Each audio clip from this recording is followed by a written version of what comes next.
Halo guys, kembali lagi di channel YouTube-nya Ilmu Giziku.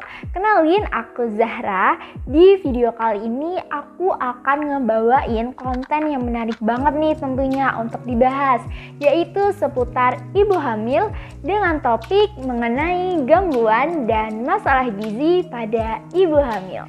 So, buat kalian yang penasaran sama isi video Ilmu Giziku kali ini, yuk lihat videonya sampai akhir.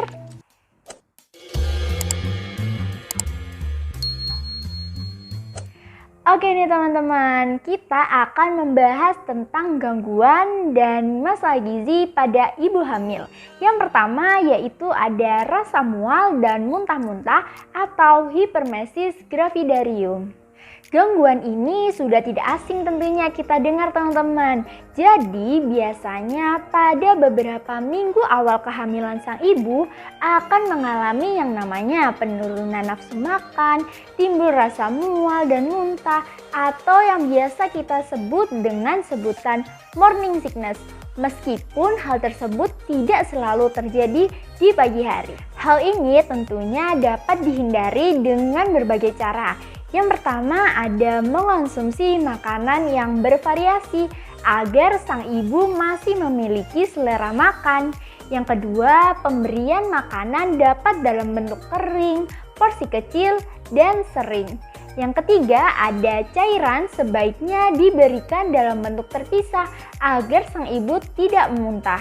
Dan yang keempat adalah sebaiknya sang ibu banyak minum seperti kaldu dan sari buah agar tidak dehidrasi. Lalu untuk gangguan yang kedua yaitu ada rasa kepenuhan. Nah, rasa kepenuhan tersebut juga dapat dihindari loh teman-teman, yaitu dapat dengan cara yang pertama tidak memberikan kafein, yang kedua tidak mengonsumsi makanan yang terlalu banyak bumbu, yang ketiga menghindari makanan berlemak, dan yang keempat yaitu menghindari makanan atau minuman yang dapat menimbulkan gas. Selain dari hal-hal tersebut yang sudah aku sampaikan nih teman-teman, ibu hamil juga disarankan untuk tidak tidur dengan posisi rata saat selesai makan. Bisa diatasi dengan cara kepala lebih tinggi. Lalu ada gangguan yang ketiga, yaitu ada konstipasi atau sembelit. Jadi nih teman-teman, keadaan tersebut biasanya terjadi pada keadaan hamil tua yang disebabkan oleh umur kehamilan, aktivitas ibu yang berkurang, makanan kurang mengandung serat, dan tekanan berat janin terhadap saluran pencernaan makanan. Lalu bagaimana mengatasi keadaan tersebut?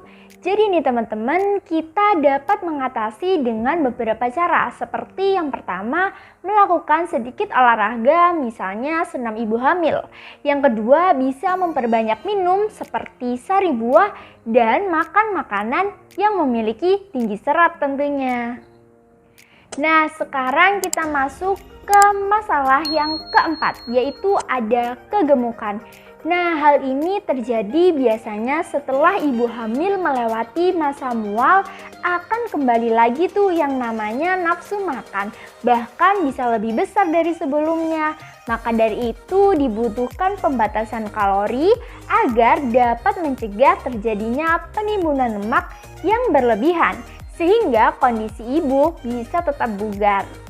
Lalu masalah gizi yang kelima yaitu ada anemia.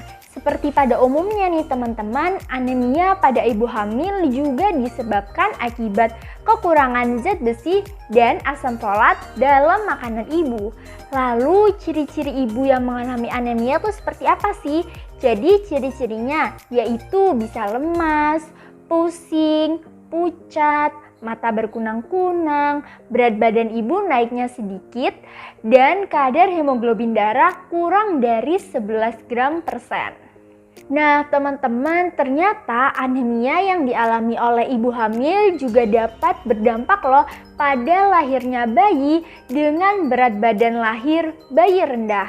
Sehingga ibu hamil harus meningkatkan asupan makanan yang mengandung zat besi, asam folat, dan juga bisa mengonsumsi tablet tambah darah sesuai dengan anjuran dokter. Untuk gangguan gizi pada ibu hamil yang keenam yaitu ada keracunan kehamilan. Nah, keracunan kehamilan ini bisa disebut juga dengan toksemia, yang merupakan penyakit hipertensi akut yang terjadi biasanya pada trimester ketiga. Oke nih teman-teman, ada beberapa gejala keracunan kehamilan, yaitu yang pertama, berat badan naik dengan pesat, 2.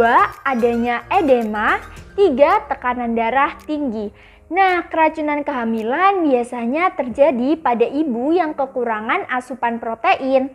Keracunan kehamilan dapat dalam keadaan tidak kejang atau biasa disebut praeklamsi dan dalam keadaan kejang atau biasa disebut dengan eklamsi.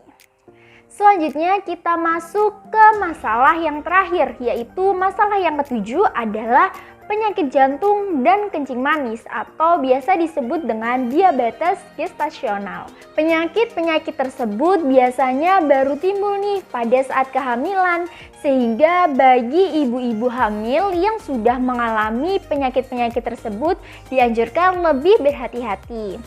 Ibu hamil yang mengalami gangguan jantung, kehamilan ternyata merupakan beban tambahan bagi kerja jantung.